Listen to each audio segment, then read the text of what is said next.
Good evening, students. Now, today we shall discuss our fourth topic. This is cell signaling.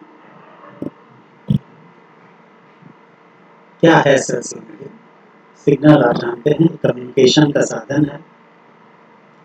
तो cell और cell के बीच में कैसे communication होता है, क्यों होता है, सेल सिग्नलिंग के टॉपिक में हम इसके बारे में डिस्कस करेंगे। ये लिविंग बीइंग्स में सेल्स के बीच में कम्युनिकेशन का साधन है, सूचना एवं संपर्क का साधन सेल्स।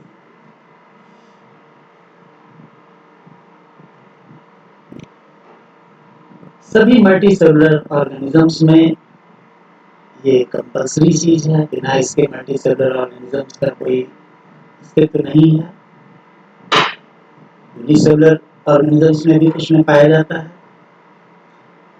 ये इतनी महत्वपूर्ण चीज है, इसका अंदाजा आप इस बात से लगा सकते हैं कि पृथ्वी पर ये पृथ्वी लगभग 4.5 बिलियन साल इसकी उम्र है। पृथ्वी के बनने के लगभग 1 बिलियन साल बाद ही इस पर यूनिसेलुलर ऑर्गेनिजम्स पैदा हुए और यूनिसेलुलर से मल्टीसेलुलर बने। कैसे? यूनिसेलुलर पहले आपस में जुड़े होंगे, सिंपल ऑर्गेनिज्म जैसे आज स्पॉन्जेस वगैरह पाए जाते हैं, कोई इसमें कॉम्प्लिकेटेड ऑर्गेन्स नहीं होते हैं, ऐसे ही बने होंगे। देखने में तो बहुत सिंपल लग रहा है, लेकिन यूनिसेलुलर से मल्टीसेलुलर बनने में 2.5 बिलियन साल और लगते हैं। तो आप सोच सकते हैं कि पृथ्वी के बनने के सिर्फ 1 बिलियन साल के बाद ही लिविंग बीइंग आ गए in the form of unicellular organisms, the form of some prokaryotes, simple prokaryotes. But evolution of multicellular organisms from those unicellular organisms took full 2.5 billion years. क्यों इतना लंबा समय मल्टीसेलुलर ऑर्गेनिज्म के बनने में क्यों लगा? क्योंकि उनके बीच में कम्युनिकेशन सिस्टम डेवलप हुए बिना वो यूनिसेलुलर से मल्टीसेलुलर नहीं बन सकते। क्यों इतना जरूरी है मल्टीसेलुलर ऑर्गेनिजम्स में कम्युनिकेशन सिस्टम का होना? ये इसलिए जरूरी है, आप इसको ऐसे समझिए कि कल्पना कीजिए कि आप जैसे घर में अकेले पढ़ रहे हैं, अपनी किताब से खुद पढ़ रहे हैं, आपको किसी को कोई सूचना देने की नहीं जरूरत है कि आप कब पढ़ रहे हैं, कब उठ रहे हैं, कोई समस्या नहीं। लेकिन जहां आप 1 से 2 स्टूडेंट साथ में पढ़ना चाहेंगे तो तुरंत आपको एक कम्युनिकेशन सिस्टम की जरूरत पड़ेगी। आपको उसको बताना पड़ेगा कि हम इतने बजे से हम लोग पढ़ें, उसको आपको बताना पड़ेगा। उसी तरह से जब हम क्लास में पढ़ते हैं तो वहां पर कम्युनिकेशन जरूरी हो जाता है। क्या कम्युनिकेशन चाहिए? एक सूचना आपको होती है कि भाई इतने बजे से क्लास चलेगा, इस तारीख को इतने बजे से क्लास चलेगा, इस दिन इन सर का क्लास है, इस दिन इन सर का क्लास है। अगर आपके पास ये सूचना नहीं होगी तो कैसे आप सारे स्टूडेंट्स वहां पहुंचेंगे? और आपके टीचर को सूचना नहीं होगी तो वो वहां कैसे पहुंचेंगे? तो इसका मतलब ये है कि जब जहां पर एक इकाई से अधिक इकाइयां मिलकर एक साथ काम करती हैं तो सूचना की जरूरत पड़ती है। अगर एक इकाई कोई काम कर रही है तो सूचना की कोई जरूरत नहीं है।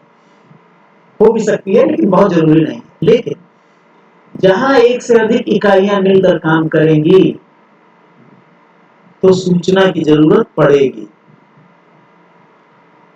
कोई भी स्कूल हो, कॉलेज हो, फैक्ट्री हो, ऑफिस हो, कंपनी हो, जहां एक से अधिक लोग काम करते हैं वहां पर सूचना की जरूरत होती है, एक दूसरे में संपर्क की जरूरत होती है कि कौन काम कैसे करना है, किसको क्या काम करना है। वरना एक ही काम सब लोग करेंगे, बाकी काम रह जाएगा। हमारा ये शरीर है, 2 पैर से हम चलते हैं, इन दोनों को अगर सूचना नहीं मिलेगी कि किसको आगे रहना है, किसको पीछे, तो क्या होगा? हम चल ही नहीं पाएंगे, हम गिर जाएंगे। दोनों पैर सोचेंगे कि हम एक साथ आगे बढ़ जाए, ठीक है, हम नहीं चल पाएंगे। आप देखिए किसी प्रोटोजोआ को देखिए, किसी सीरियट को देखिए जो जिसमें सीरिया के बीटिंग से वो मूव कर रहा है, तो उसमें कोऑर्डिनेटेड मूवमेंट होता है। उसको पता है कि इतने इन इंसिडिया को इस समय इधर बीट करना है, बाकी को ऐसे बीट करना है। अगर वो कोऑर्डिनेशन ना हो तो उसमें वो आगे नहीं बढ़ पाएगा। तो जहां भी एक से अधिक चीजों को मिलकर काम करना होता है, वहां पर कोऑर्डिनेशन की जरूरत होती है, और कोऑर्डिनेशन के लिए सूचना यानी कम्युनिकेशन की जरूरत होती है। हमारा हार्ट देखिए कॉन्ट्रैक्ट करता है और फिर रिलैक्स होता है। कॉन्ट्रैक्ट करने के लिए क्या होता है, उसमें बहुत सारे जो उसके कार्डियक मसल सेल्स हैं, वो सारे एक साथ कॉन्ट्रैक्ट करते हैं और फिर एक साथ रिलैक्स करते हैं। जब वेंट्रिकल को कॉन्ट्रैक्ट करना है तो वेंट्रिकल के सारे smooth muscle cells, sorry cardiac muscle cells एक साथ कॉन्ट्रैक्ट करेंगे। जब उसे रिलैक्स करना है तो एक साथ रिलैक्स करेंगे। अगर ऐसा नहीं होगा तो हार्ट ढंग से रिदमिक वे में कॉन्ट्रैक्ट रिलैक्स नहीं होगा। तो इससे आप समझ रहे होंगे कि जहां भी मल्टी यूनिट्स, एक से अधिक यूनिट एक साथ काम करते हैं, तो सूचना के बगैर काम नहीं हो सकता। इसीलिए मल्टी सेलुलर ऑर्गेनिजम्स में सेल सिग्नलिंग यानी कम्युनिकेशन सिस्टम की बहुत जरूरत थी। इसको डेवलप होने में 2.5 बिलियन साल लगे, तब जाके कहीं धीरे धीरे मल्टी सेलुलर ऑर्गेनिजम्स का इवोल्यूशन हुआ। तो हम लोग आज अपने इस टॉपिक में देखेंगे कि ये सिग्नलिंग कैसे होती है, इसके क्या क्या मैकेनिज्म्स हैं, कितने इसके टाइप्स। तो सबसे पहले इसके जनरल प्रिंसिपल में हम जानेंगे, जो बहुत सिंपल सी बात है। जब भी कहीं कोई सिग्नलिंग की व्यवस्था होती है, तो एक सिग्नल होता है, कोई एक सिग्नल देने वाला होता है और कोई एक सिग्नल लेने वाला होता है।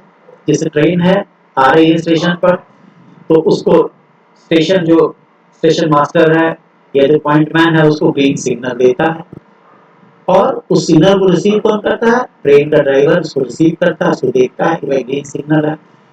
तो जहां भी कम्युनिकेशन होगा वहां पर उसके दो पार्ट होने आवश्यक, एक सिग्नल देने वाला और दूसरा सिग्नल लेने।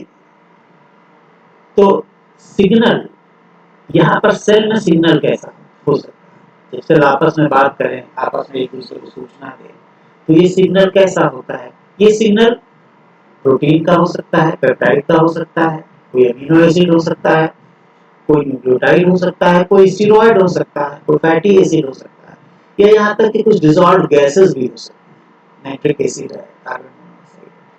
सो these are the cellular life में या लिविंग बीइंग्स में जो भी सिग्नल होगा वो कुछ ना कुछ केमिकल होगा या इलेक्ट्रिकल हो सकता है। तो पहला पार्ट इस सिग्नलिंग सिस्टम का सिग्नल हो गया, और ये सिग्नल कोई देगा, और दूसरा पार्ट कोई सिग्नल लेगा। तो जो लेगा उसके पास उसके लिए रिसेप्टर होना चाहिए। ठीक, अब ट्रेन के लिए ग्रीन सिग्नल दी जा रही है, तो उस ग्रीन सिग्नल को ड्राइवर कैसे रिसीव कर रहा है, अपने आंखों से रिसीव कर रहा है। उसके पास आंखें हैं, फोटो रिसेप्टर है, वो जो विजुअल्स को रिसीव कर सकता है। तो उसी तरह से जो यहाँ भी जो सेल रिसीविंग सेल होता है, उसके पास कुछ रिसेप्टर होता है। जो सिग्नलिंग सेल है उसके पास सिग्नल है, जो सिग्नल दे रहा है, तो वो मॉलिक्यूल हो सकता है, कोई इलेक्ट्रिक करंट हो सकता है, और जो रिसीविंग सेल है उसके पास एक रिसेप्टर होना चाहिए। ये रिसेप्टर या तो सेल के सरफेस पर होते हैं, उसके मेम्ब्रेन में लगे हुए, या सेल के अंदर भी, दोनों तरह के रिसेप्टर हो सकते हैं। अब इसमें आप देखिए, ये बेसिक प्रिंसिपल्स सिग्नलिंग में दिखाए गए हैं। यहाँ पर एक सिग्नलिंग सेल, और ये जो कुछ डॉट्स आप देख रहे हैं, दीज आर सिग्नल्स, ये कुछ मॉलिक्यूल्स। तो सिग्नलिंग सेल यहाँ पर मॉलिक्यूल्स ये बाहर कर रहा है, सिक्रेट आउट कर रहा है, और ये रिसीविंग सेल है, या इसको टारगेट सेल भी कहेंगे। इसके पास ये एक रिसेप्टर, इस रिसेप्टर के द्वारा इस सिग्नलिंग मॉलिक्यूल को ये रिसीव करेगा। तो इस पहले फिगर में आप देख रहे हैं कि जो सिग्नलिंग मॉलिक्यूल्स हैं ये सेल से बाहर आ गए, यानी दे हैव बीन सेक्रेटेड। ठीक है, तो this is signalling by secreted molecule, यानी ये सिग्नलिंग सेल है, इसने अपने सिग्नलिंग मॉलिक्यूल्स को सेक्रेट आउट कर दिया। ये टारगेट सेल है, ये अपने रिसेप्टर के माध्यम से इसको रिसीव कर। दूसरे केस में आप देख रहे हैं कि यहाँ भी एक सिग्नलिंग सेल है और ये एक टारगेट सेल है, लेकिन फर्क ये है कि यहाँ सिग्नलिंग सेल से सिग्नलिंग मॉलिक्यूल सेक्रेट आउट नहीं, बल्कि ये सिग्नलिंग मॉलिक्यूल इसी में जुड़ा हुआ है, बंधा हुआ है, ठीक। और रिसेप्टर तो यहाँ भी बंधा है, यहाँ भी बंधा है। अब इन दोनों में फर्क क्या है भाई? इन दोनों में फर्क ये है कि ये चूंकि अपने सिग्नल को सेक्रेट कर दे रहा है, बाहर निकाल दे रहा है, तो ये कितना भी दूर होगा, ये कहीं भी दूर होगा किसी मल्टीसेलुलर ऑर्गेनिज्म में, वहां से अपने ये सिग्नल को भेज सकता है, किसी ब्लड स्ट्रीम के थ्रू भेज सकता है, जो आकर इसको मिल जाए। लेकिन इस केस में क्या होगा? इसका सिग्नल बाहर जा नहीं सकता है, तो इस केस में इस पूरे सेल को इसके करीब आना, यानी ये सिग्नलिंग बहुत दूरी से नहीं हो सकती है। इसके लिए दोनों सेल, सिग्नलिंग सेल और टारगेट सेल, दोनों को बिल्कुल पास पास होना। तो ये है signalling bye membrane bound molecule. यहाँ जो सिग्नल है ये कैसा है? मेम्ब्रेन बाउंड, ठीक है। और जो रिसेप्टर है ये भी मेम्ब्रेन बाउंड है। यहाँ भी रिसेप्टर मेम्ब्रेन बाउंड था, लेकिन सिग्नल यहाँ पर मेम्ब्रेन बाउंड नहीं। एक तीसरा प्रकार ये है जहाँ की रिसेप्टर सेल के में मेम्ब्रेन बाउंड ना होकर अंदर। इन दोनों केसेस में आपने देखा कि रिसेप्टर कैसा है? Membrane bound. लेकिन जरूरी नहीं है कि हमेशा रिसेप्टर मेम्ब्रेन बाउंड हो।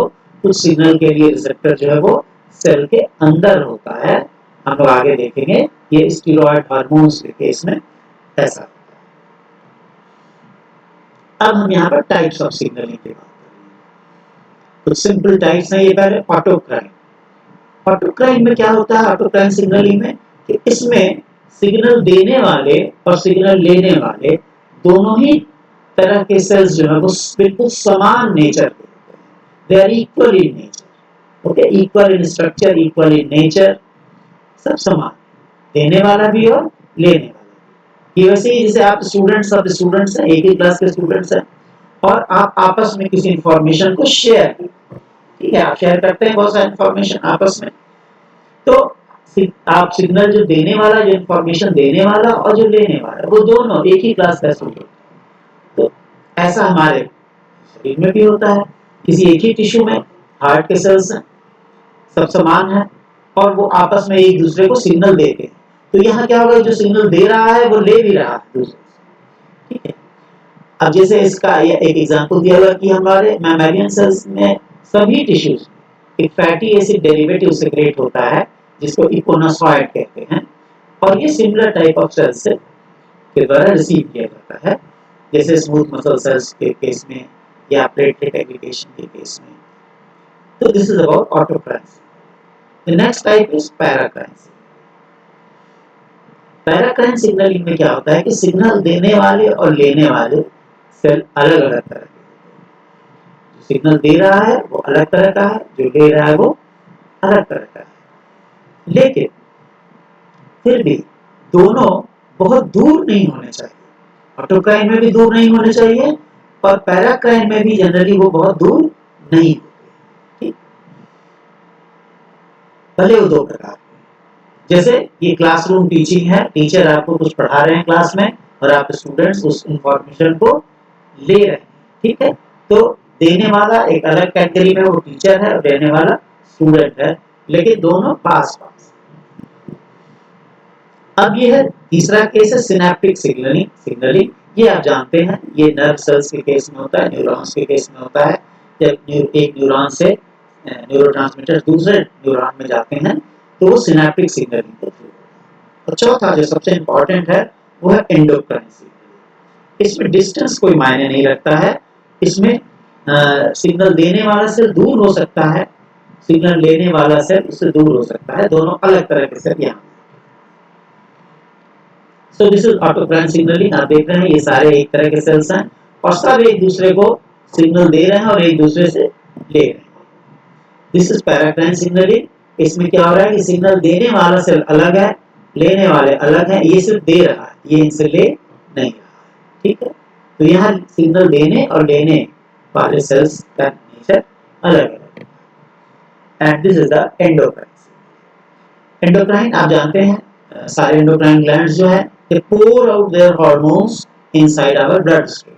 हमारे ब्लड में सारे एंडोक्राइन ग्लैंड्स अपने अपने हार्मोन को डाल देते हैं।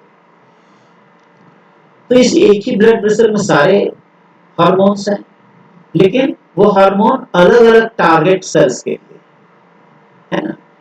जैसे पिट्यूटरी 9 तरह के हार्मोन निकालता है, अब टीएसएच निकालता है, उसी ब्लड में गोनाडोट्रोपिन्स भी है, उसी में ग्रोथ हार्मोन भी है, लेकिन आप देखते हैं कि टीएसएच गोनाड पर जाके नहीं रिसीव होता, टीएसएच तो थायराइड पर में ही रिसीव, और गोनाडोट्रोपिन्स थायराइड में नहीं रिसीव होंगे, वो कहाँ होंगे, वो गोनाड्स में रिसीव होंगे। तो एक ही ब्लड में कई सारे हार्मोन्स हैं, but these hormones are received by their target cells only, not by other cells. How? This is like this. These are different types of cells, endocrine cells. They are symbolically shown here, A, B, C types. And these cells are secreting out different types of hormones. They are shown here by different shapes. And here you can see that they are all mixed up here. Okay. But when they come out of the blood, every hormone is received only by its respective target cell. Why? Because their respective target cells have specific receptors. You see, these are 3 types of target cells, and every target cell has a different type of receptor, which is shown symbolically by different shapes. These are the receptors. This is the receptor, this is the receptor, and this is the receptor.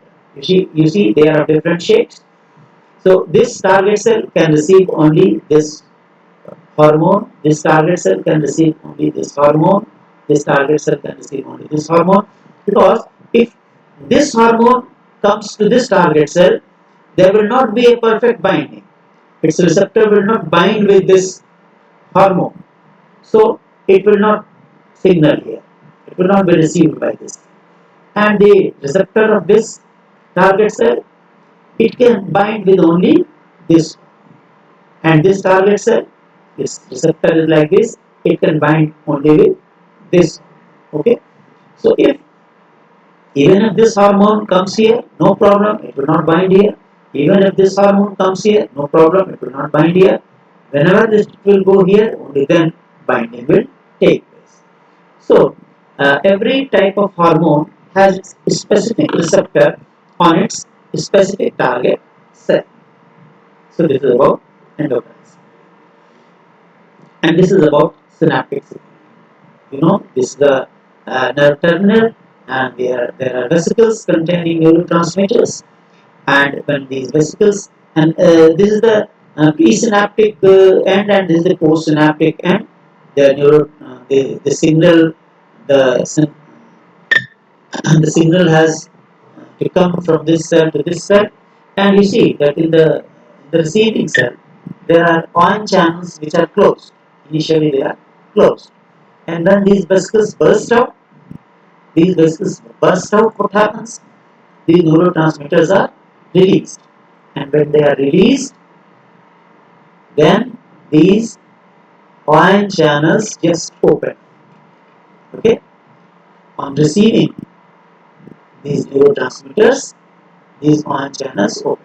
ये जब receive करते हैं न्यूरोट्रांस, ये जो आप gets देख रहे हैं ना, दे आर रिसेप्टर्स, और जब ये इनको रिसीव कर रहे हैं न्यूरोट्रांसमीटर्स को, तो ये खुल जाते हैं, और खुल जाने से क्या होता है कि बाहर से फिर कुछ आयन अंदर आने लगते हैं, और आगे की प्रक्रिया शुरू। This is signaling through gap junctions. Then there are very closely associated cells in a tissue, like in epithelial cells or any tissue where cells are closely associated. There are some gap junctions. At places where the cell membranes come into contact with each other, there are some gaps. These are known as gap junctions. And through these gap junctions, these cells talk together. They talk to each other. How they talk to each other? What are their words? Their words are certain molecules like calcium ions or cyclic AMP. So they talk to each other with the help of these molecules, with the help of these ions, calcium ion or cyclic AMP. So it is also a type of signal. This is combinatorial signal. What do we mean by combinatorial signaling? It means that sometimes more than one signals, more than two signals come together and they elicit a single response. Okay, more than one signals combine together to produce one common response. Okay, or in other words, you can say that one response may require more than one signal. One response may require more than one signal. And here you see different phases. There is a process that is known as programmed cell death, or in short, you call it apoptosis. In case of apoptosis, what happens? No signal is required. It means for a cell to die, it doesn't require any signal. It is genetically programmed to die after a certain period. Okay? So see the irony. To die, no signal is required. But to survive, more than one signals are required. If a cell has to survive, for its survival, it requires certain signals. These are different signals that are required to keep it alive. Okay? So for death, no signal. For survival, more than one signal. And for proliferation, that is, if this cell has to divide, then it requires more, yet even more signals. Here there are 3 signals, here you see there are 5 signals. Okay, so to die, no signal. To survive, 3 signals. And to die, about 5 signals. Sorry. And to proliferate, about 5 signals are required. So, what do you see? You see here that more than one signal. Here 3 signals. They all combine here in this cell and they produce just one response. That is survival of the cell. Here more than one signals. They just come here together. They just converge on this cell and their the response is common response, that is proliferation of the cell. Now, as you saw that many signals may combine to elicit one response, on the contrary, there may be one signal that may produce different responses. Okay, these are two opposite cases. In the previous case, you saw that many signals combine to produce one response, and apart from it, you can see that one signal can produce more than one response. For example, acetylcholine. When it is received by skeletal muscle cells, it stimulates the contraction of skeletal muscle cells.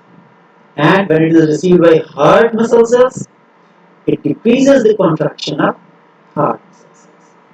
Okay.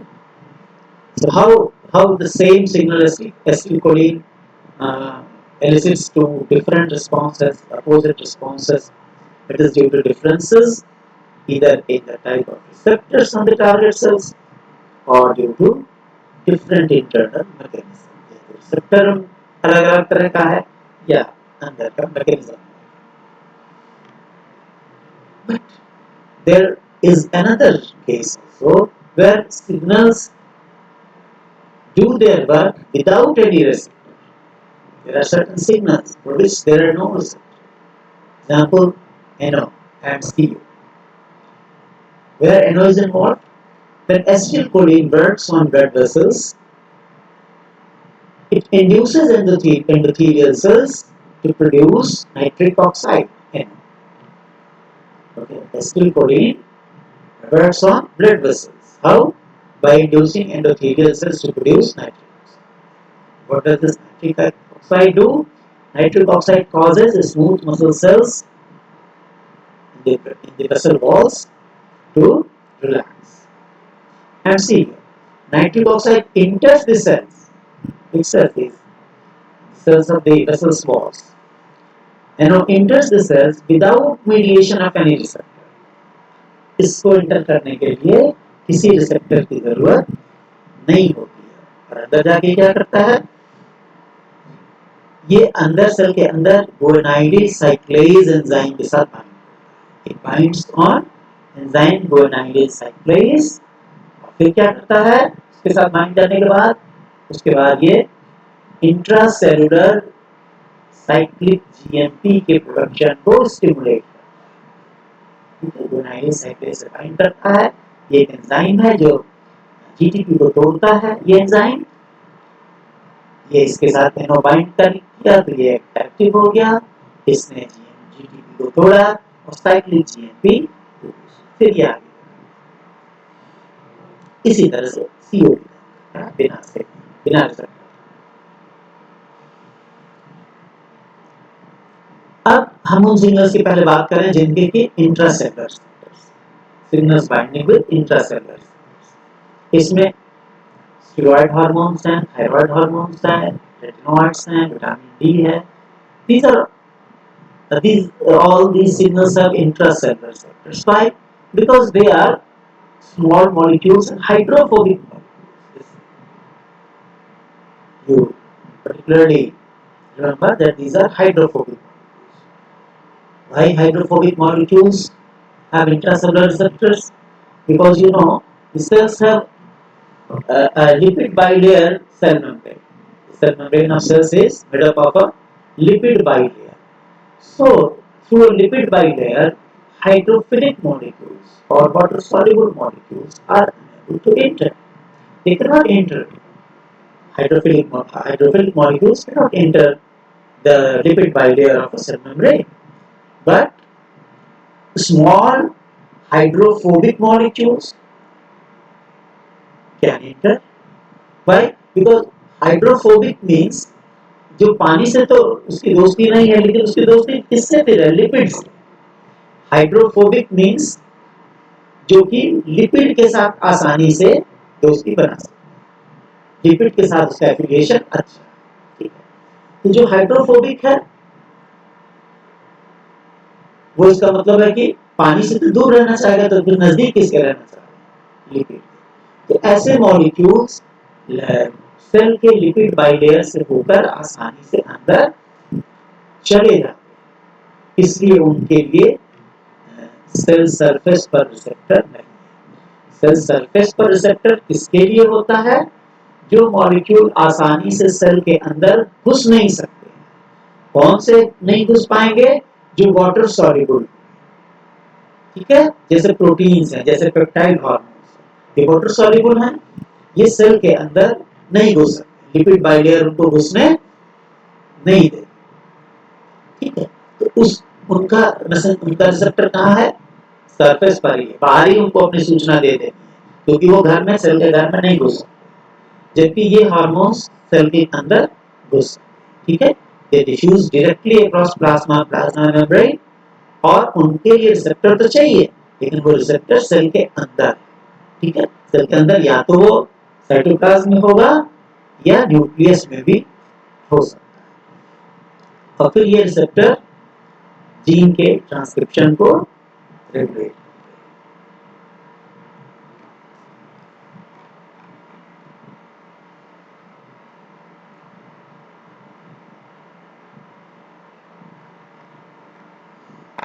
अब आगे बढ़ने के पहले थोड़ा सा इस cell signalling के concept को और समझिए। इस सिग्नलिंग से होता क्या? इसके पहले आपने जीन रेगुलेशन या रेगुलेशन ऑफ जीन एक्सप्रेशन के बारे में पढ़ा, और उसमें आपने देखा कि हर सेल में हर जीन एक्सप्रेस हमेशा नहीं, कुछ जीन कुछ सेल में एक्सप्रेस होंगे और कुछ जीन कुछ दूसरे सेल में एक्सप्रेस होंगे। हमारे शरीर के हर सेल में जीन्स तो सारे हैं, लेकिन जो लिवर में एक्सप्रेस हो रहा है वो पैंक्रियाज में नहीं होगा, जो पिट्यूटरी में एक्सप्रेस हो रहा है वो थायराइड में नहीं होगा। प्लस हर जीन, एक ही जीन एक सेल में हमेशा नहीं एक्सप्रेस होगा, जिस समय उसकी जरूरत होती है उस समय वो एक्सप्रेस होगा। यानी जीन्स की एक्टिविटी को रेगुलेट करना पड़ता है। जीन्स की एक्टिविटी को क्यों रेगुलेट करना पड़ता है? क्योंकि जैसी सेल की मेटाबॉलिक रिक्वायरमेंट, सेल की जैसी मेटाबॉलिक रिक्वायरमेंट हो, उसी हिसाब से जीन्स को काम करना है। या उसी हिसाब से जो एंजाइम्स बने हैं, जो प्रोटीन्स बने हैं, उनको काम करना है। ठीक, तो सेल एक ऑटोनॉमस चीज है, ऑटोनॉमस बॉडी है, उसके पास सारी व्यवस्था है, बस बीच में उसको बाहर से अपना भोजन, पानी, ऑक्सीजन वगैरह मिलता रहे, तो बाकी सारी मशीनरी उसके पास है। अब उसे कब क्या करना है, ये जानने के लिए बस उसको बाहर से सूचना चाहिए। उसको ये सूचना चाहिए कि हमें अब कौन सा काम करना है और कब कौन सा काम, इतनी ही सूचना उसको चाहिए, बाकी सारी मशीनरी उसके पास है। ठीक है, तो स्टीरॉयड हार्मोन क्या करता है, वो जाके सीधे उसके न्यूक्लियस के अंदर और जीन्स को सीधे जाके बताता है कि अब तुमको एक्सप्रेस होना है, तो वो एक्सप्रेस होने लगेगा। ठीक, स्टीरॉयड हार्मोन ज्यादातर उनका काम है कि वो सेल के अंदर जाएं और सीधे जीन्स लेवल पर जीन्स को ये बताएं कि तुमको एक्सप्रेस होना है या तुमको एक्सप्रेस नहीं होना। उस हिसाब से ये सेल का रेगुलेशन हो गया कि कुछ जीन्स एक्सप्रेस होंगे, कुछ नहीं होंगे। इसी तरह से कुछ केसेस में जीन से जो प्रोटीन बनता है वो प्रोटीन बन गया है, लेकिन वो उसको इनएक्टिव स्टेट में रखा गया है। क्यों? क्योंकि बिना जरूरत का वो काम ना करे, जब जरूरत हो उसकी तभी वो काम। तो ये जरूरत है, ये कौन बताएगा कि तुम्हारी जरूरत है, तुम एक्टिव हो जाओ। जब काम नहीं रहता है तो कुछ प्रोटीन्स इनएक्टिव पड़े रहते हैं, ये कौन बताएगा कि भाई अब तुम्हारी जरूरत है, तुम एक्टिव हो जाओ। ये बाहर से कुछ सिग्नल उसके लिए आएगा, उसको उसके लिए कुछ सूचना आएगी बाहर से। ठीक है, तो जो बाहर से सूचना प्रोटीन तक आती है यही सेल सिग्नलिंग है। यह जो स्टीरॉयड हार्मोन के केस में जीन तक सूचना आई बाहर से, यही सेल सिग्नलिंग है। ठीक है, तो जो प्रोटीन को मॉडिफाई करने वाले सिग्नल हैं वो ज्यादातर जैसे पेप्टाइड हार्मोन, प्रोटीन बना हुआ है, एंजाइम बना हुआ है, लेकिन उसको इनएक्टिव रखा, क्योंकि अगर वो हमेशा एक्टिव रहेगा तो फालतू का काम करेगा और जिस काम की जरूरत नहीं है वो काम होगा, फिर सेल को नुकसान होगा उससे। ठीक, तो कब कौन काम करना है ये बताने के लिए सिग्नल। तो यहाँ पर आप हम लोग अभी चर्चा करेंगे स्टीरॉयड हार्मोन और इनके इनके रिसेप्टर कहाँ होते हैं, इंट्रासेलुलर यानी सेल के अंदर। तो ये जो सिग्नल है स्टीरॉयड हार्मोन, ये वाटर इनसॉल्युबल है ना, वाटर इनसॉल्युबल, हाइड्रोफोबिक मतलब वाटर इनसॉल्युबल। तो वाटर इनसॉल्युबल होने की वजह से ये ब्लड स्ट्रीम में हमारे काफी समय तक रहते हैं। जो वाटर सॉल्युबल चीज होगी वो तो ब्लड में घुल जाएगी, उसके बाद वो फिल्टर आउट हो जाएगी, एक्सक्रेशन के थ्रू बाहर निकल जाएगी। लेकिन जो वाटर इनसॉल्युबल चीजें हैं, they will remain in our blood for longer and they will mediate long lasting response, देर तक उनके रिस्पांस भी आते रहेंगे शरीर में। अब ये इंट्रासेलुलर रिसेप्टर करते हैं, इनके लिए जो इंट्रासेलुलर रिसेप्टर है ये क्या करता है, ये इंट्रासेलुलर रिसेप्टर किसी टारगेट जीन या जीन को एक्टिवेट करता है, उसके पास मौजूद किसी डीएनए सीक्वेंस से बाइंड करता है। तो विशेष डीएनए सीक्वेंस है कहाँ पर, टारगेट जीन के आसपास। टारगेट जीन क्या है, जिस जीन को एक्टिवेट करना है। कोर्टिसोल एक स्टेरॉइड है जिसके लिए साइटोप्लाज्मिक रिसेप्टर होता है, साइटोप्लाज्म। लेकिन बाकी के जो स्टेरॉइड हार्मोन्स हैं कोर्टिसोल को छोड़ के, उनके रिसेप्टर कहाँ है, उनके रिसेप्टर सीधे न्यूक्लियस। तो ये स्टेरॉइड हार्मोन सीधे न्यूक्लियस तक पहुंचेगा, वहां जाके अपने न्यूक्लियर रिसेप्टर के साथ बाइंड। लिगांड, लिगांड क्या है, जब किसी रिसेप्टर में कोई भी जो उसका सिग्नल आके बाइंड करता है, तो जो सिग्नल है उसके लिए कॉमन नेम है लिगांड। स्टेरॉइड हार्मोन के केस में स्टेरॉइड हार्मोन होगा, पेप्टाइड हार्मोन के केस में पेप्टाइड हार्मोन होगा। तो यहाँ पर ये लिगांड क्या है, ये कोई स्टेरॉइड। तो ये लिगांड आगे क्या कर रहा है, ये इंट्रा न्यूक्लियर रिसेप्टर के साथ बाइंड करेगा, ठीक, और बाइंड करने के बाद ये किसी पर्टिकुलर जीन के ट्रांसक्रिप्शन को अफेक्ट करेगा, बढ़ा देगा, ठीक, घटा भी सकता है, बढ़ा भी सकता है।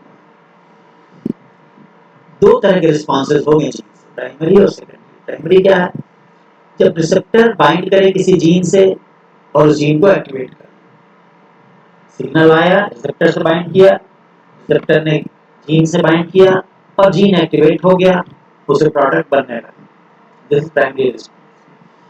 लेकिन अगर इस एक्टिवेटेड जीन से कोई प्रोडक्ट निकले और वो दूसरे जीन को जाके फिर अफेक्ट करे और उससे फिर कोई प्रोडक्ट, तो वो सेकेंडरी रिस्पॉन्स। प्राइमरी रिस्पॉन्स क्या है, जो सीधे सिग्नल आया, रिसेप्टर से बाइंड किया और रिसेप्टर ने जीन से बाइंड, जो इफेक्ट हुआ वो प्राइमरी रिस्पॉन्स। अब इस जीन का जो प्रोडक्ट बना, कोई आरएनए, कोई प्रोटीन, वो जाकर दूसरे जीन से बाइंड कर और उस जीन का जो, उस पर जो इफेक्ट होगा, उसका जो रिस्पॉन्स होगा, वो कहलाएगा सेकेंडरी रिस्पॉन्स। यहाँ एक इंट्रासेलुलर रिसेप्टर दिखाया गया है। इंट्रासेलुलर रिसेप्टर ये एक प्रोटीन मॉलिक्यूल है, इसका ये डीएनए बाइंडिंग डोमेन है, यानी ये वो जगह है जहां से ये डीएनए से बाइंड करेगा, ये इसी जगह से। ये हार्मोन बाइंडिंग साइट है, ये खाली है अभी। अब जब हार्मोन अगर यहाँ नहीं बाइंड किया है, तो यहाँ पर एक इनहिबिटर प्रोटीन आकर इसे बाइंड करेगा। इनहिबिटर यानी वो इसके काम में रुकावट डालेगा। किस काम में, जब यहाँ पर इनहिबिटर बाइंड कर लेगा तो ये रिसेप्टर प्रोटीन इसको कहाँ बाइंड करना है, एक टारगेट जीन के पास किसी विशेष डीएनए से। लेकिन अगर इनहिबिटर ने यहाँ बाइंड कर लिया, अब ये टारगेट जीन से बाइंड नहीं कर पा रहा, ठीक। लेकिन अब इसी में आ गया एक सिग्नल, स्टेरॉयड हार्मोन। ये जब स्टेरॉयड हार्मोन आएगा इस पिक्चर में, तो क्या करेगा, ये इनहिबिटरी प्रोटीन जी की छुट्टी कर देगा। स्टेरॉयड हार्मोन आया नहीं कि इनहिबिटरी प्रोटीन यहाँ से गए, ठीक, इनकी छुट्टी हो गई। अब ये स्टेरॉयड हार्मोन बड़े प्रेम से आकर और अपने इस हार्मोन बाइंडिंग साइट के साथ बाइंड कर लिया इस प्रोटीन मॉलिक्यूल में, इसकी जो जगह है वहां पर ये आकर इसने अब ये बाइंड कर लिया। अब ये रिसेप्टर जो है, रिसेप्टर मॉलिक्यूल, ये आसानी से जाके और क्रोमोसोम में अपने टारगेट जीन के पास बाइंड और उस जीन को एक्टिवेट